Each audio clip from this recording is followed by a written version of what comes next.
All right. So I've been off the grid for a week, literally off the grid. Me and a group went down to North Carolina where we were doing some hurricane recovery.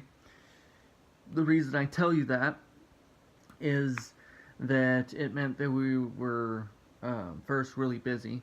I mean, there's a lot of work still to be done down there. If you don't know, just because the storm is gone, Hurricane Florence is like it's gone. People aren't thinking about it because it was a while ago. Doesn't mean that the people that were affected by it are just okay now. In fact, actually, if you want to get online, there are areas that were affected by Hurricane Katrina that have still not fully been brought back into the real world, I guess, or back into a modern world. So if you're looking for a project, if you're a youth pastor or you're a church leader or something that's looking for a project to get involved with, maybe you should look at that. But I'm not telling you that just kind of toot my own horn, I guess. The reason I'm saying that is that I was literally off the grid. It's a very rural area that we were in, and then so it doesn't have a lot of infrastructure to begin with.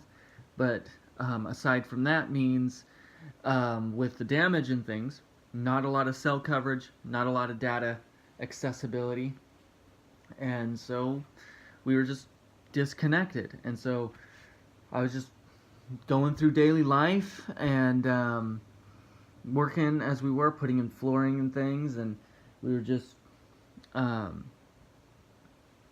not able to check in with the channels we're subbed to and stuff.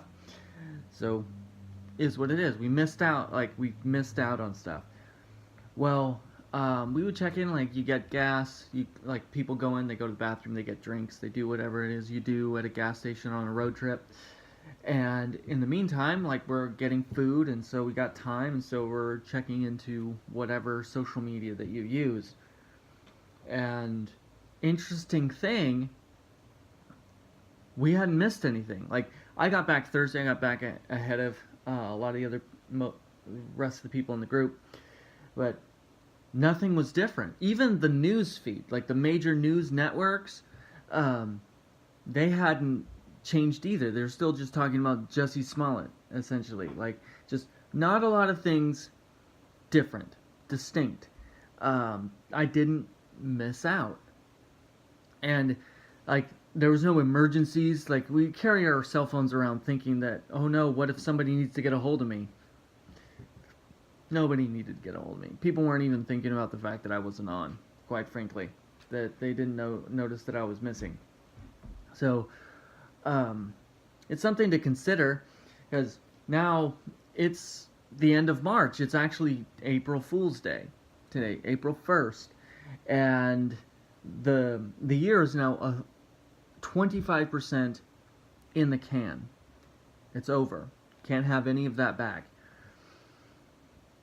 And kind of leaves you, when you're in a situation like that, a week disconnected from the social media and so forth, kind of makes you think about, like, what am I doing now that I wouldn't be doing if I had the glowy rectangle in my face? Because that's kind of where our minds typically go. You're sitting in the doctor's office waiting, or you're at the grocery store, you're at a coffee shop or whatever. You don't even consider the possibility of interacting with this person next to you, whoever it is, complete stranger or not.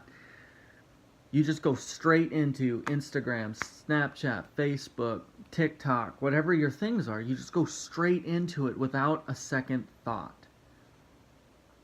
So what are you missing out of because of that?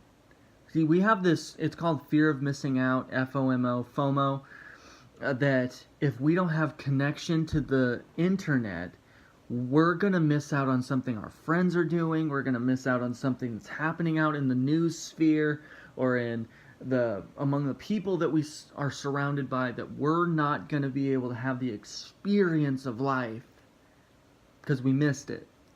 And while we're so obsessed with that, from the digital sphere, we are literally missing out in life that's happening around us. And maybe that is why you feel so alone. Maybe that is why you feel depressed. Maybe that is why you feel anxious all the time. It's not that social media is making you envious or jealous necessarily of what other people are doing. It's that you are substituting, you're giving up the opportunity cost to live now, to do things where you are, by obsessing over what other people are doing wherever they are. Because in a week being gone, the only thing I really missed out on was a FNAF reveal. Yeah. Oh no, I missed out. I wasn't the first 100 people to discover a new FNAF thing. Great. My life is over, right? Well, in the meantime, some people got helped, some damage got restored, and people's lives are improved because I set aside the opportunity to find out about FNAF and instead engaged in putting floors into a house that had been previously destroyed by water.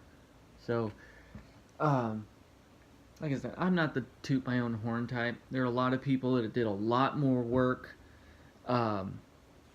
before I had anything to do with it out there in North Carolina or elsewhere, Nebraska flooding, places like that.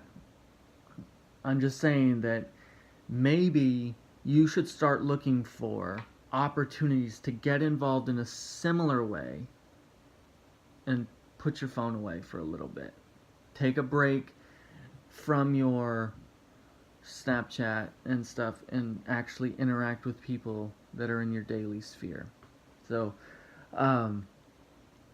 just something to consider, to think about, and I don't know. If you want tips or ideas about ways that you can get involved, don't be afraid to message me. I got thoughts and other ideas about things that you can do as well. Happy April Fool's Day. Hopefully you won't do anything too ruthless. Please don't break up with your boyfriend or your girlfriend or your anything like that today, or fake like you quit your job. Like, don't do those things. That's garbage fire crap. Act like an adult today, please. Peace.